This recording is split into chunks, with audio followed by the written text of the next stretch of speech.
مور کو جنت سے کیوں نکالا گیا؟ مور جتنا اب خوبصورت ہے اس سے کئی زیادہ جنت میں خوبصورت تھا۔ مور کی خوبصورتی پہ سبھی پرندے فدا تھے، لیکن ان سب خوبیوں کے باوجود مور سے ایسی کون سی خطا ہو گئی تھی جس سے اللہ تبارک و تعالیٰ نے مور کو جنت سے نکال دیا؟ اللہ تبارک و تعالیٰ نے جب حضرت آدم علیہ السلام اور اماں حوا کو پیدا کیا تو فرمایا، اس کے بعد ان کو جنت میں بھیج دیا۔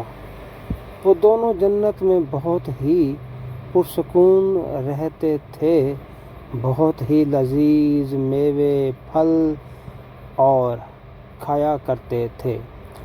لیکن ایک دن ایک اناج جس کو کھانے سے اللہ پاک نے انہیں منع فرمایا، اور وہ اناج گندم تھا۔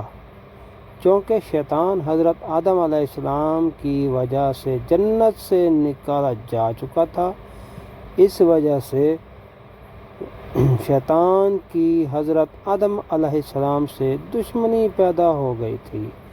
شیطان یہ چاہتا تھا کہ وہ کسی بھی طرح حضرت آدم علیہ السلام کو جنت سے نکال دے اور ساتھ میں اماں حوا کو بھی جنت سے نکال دے۔ جب شیطان کو یہ خبر ہوئی کہ حضرت آدم علیہ السلام کو تمام میوے کھانے کی اجازت ہے لیکن گندم کا کھانے کی اجازت نہیں ہے، تو شیطان انتقام کی آگ دل میں لیے جنت کے دروازے کے پاس بیٹھ گیا اور 300 سال تک وہاں بیٹھا رہا کہ کوئی جنت کے دروازے سے باہر آئے اور شیطان اس سے بات کر سکے۔ ایک دن اچانک سے مور جنت سے باہر آ گیا۔ شیطان اس کو دیکھتے ہی بہت خوش ہو گیا۔ شیطان نے پوچھا، اے خوبصورت پرندے، تم کون ہو؟ مور بولا، میں مور ہوں، اب تو اپنا تعارف کرواؤ۔ شیطان نے جواب دیا، میں عالم کروبیا کا ایک فرشتہ ہوں، میں اللہ پاک کی عبادت سے ایک پل بھی غافل نہیں ہوں۔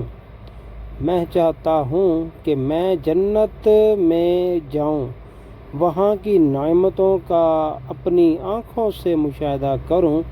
شیطان مور سے کہنے لگا کہ تم مجھے جنت کے اندر لے جاؤ، میں تمہیں 3 ایسی باتیں بتاؤں گا جس سے تمہیں ابدی زندگی حاصل ہو جائے گی، تمہیں بڑھاپے اور بیماری نہیں آئے گی، تم ہمیشہ جنت میں ہی رہو گے۔ شیطان کی یہ باتیں سن کر لالچ میں آ کر مور نے کہا کہ مجھے میں تو اتنی طاقت نہیں کہ میں تمہیں جنت کے اندر لے جاؤں، لیکن ایک سانپ میرا دوست ہے، وہ شاید تمہاری مدد کر سکے۔ یہ کہہ کر مور سانپ کے پاس آیا، اس کو ساری بات بتائی۔ سانپ بھی شیطان کے باتوں سے بہت خوش ہوا، پھر شیطان کو اپنے منہ میں چھپا کر جنت میں داخل ہو گیا، اور یوں شیطان اپنے جال میں کامیاب ہو گیا۔ جنت کے تمام نگہبانوں کو یہ معلوم تھا کہ شیطان یہ چال چل رہا ہے اور جنت میں داخل ہو چکا ہے۔ فرشتے شیطان کو جنت سے نکالنے لگے، تبھی اللہ پاک کا حکم ہوا کہ اس کو ابھی تک جنت میں ہی رہنے دیا جائے۔ فرشتے اللہ تبارک و تعالیٰ کے حکم سے رک گئے۔ شاید یہ حضرت آدم علیہ السلام کا امتحان تھا۔ شیطان حضرت آدم علیہ السلام کے پاس اور اماں حوا کے پاس جا کر اپنی محبت کا اظہار کرنے لگا۔ وہ دونوں ہی شیطان کو پہچان نہ سکے، کیونکہ ماضی کے مقابلے میں شیطان کی شکل تبدیل ہو چکی تھی۔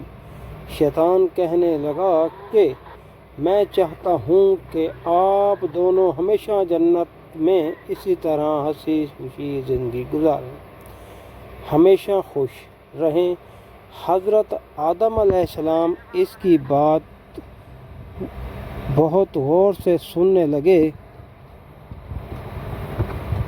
شیطان نے کہا اگر آپ میری بات مان جائیں تو آپ کو جنت کی اور 20 تمام سہولتیں میسر ہوں گی۔ حضرت آدم علیہ السلام شیطان کے بہکاوے میں آ کر کہنے لگے کہ یہ کس طرح ممکن ہے؟ شیطان کہنے لگا کہ ایک گندم کا دانہ اگر آپ دونوں چکھ لیں تو آپ کو ابدی حیا حاصل ہو جائے گی اور آپ جنت میں داخل رہیں گے۔ یہ بات سن کر حضرت آدم علیہ السلام کی دل میں رجحان پیدا ہوا کہ لیکن ان کے دل میں اللہ کی نافرمانی کا خوف غالب آ گیا۔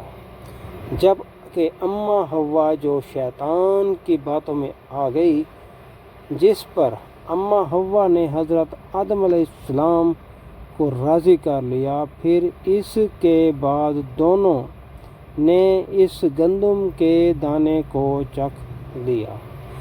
جیسے ہی گندم کا دانہ ان کے اندر گیا تو دونوں کے 70 واضح ہو گئے، جس کے بعد دونوں اپنے اپنے 70 چھپانے لگے اور خوف خدا سے کانپنے لگے۔ اسی دوران اللہ تبارک و تعالیٰ نے فرشتوں کو یہ حکم دیا کہ حضرت آدم علیہ السلام اور اماں حوا دونوں کو زمین پر اتار دو۔ حضرت آدم علیہ السلام کو سری لنکا کے قریب نیچے زمین پر بھیج دیا گیا، جبکہ اماں حوا کو جدہ کی سرزمین پر اتارا گیا۔ جن خوبصورت پیروں سے چل کر مور شیطان کو جنت کے اندر لے کر آیا تھا، وہی خوبصورت پاؤں اللہ پاک نے مور سے لے لیے۔ سانپ جو اپنے منہ میں شیطان کو چھپا کر لایا تھا، اس کے منہ کی خوبصورت خوشبو کو چھین کر اس میں زہر ڈال دیا گیا۔ پھر مور کے ساتھ ساتھ سانپ کو بھی جنت سے نکال دیا گیا۔ ختم شد۔ ناظرین، یہ تھی ہماری مور کو جنت سے کیوں نکالا گیا۔ امید ہے کہ آپ ہمارے چینل کو سبسکرائب کریں گے، لائک کریں گے اور کمنٹس میں ضرور اپنی رائے کا اظہار کریں گے کہ آپ کو یہ کہانی کیسی لگی۔ شکریہ، اللہ حافظ، تھینک یو۔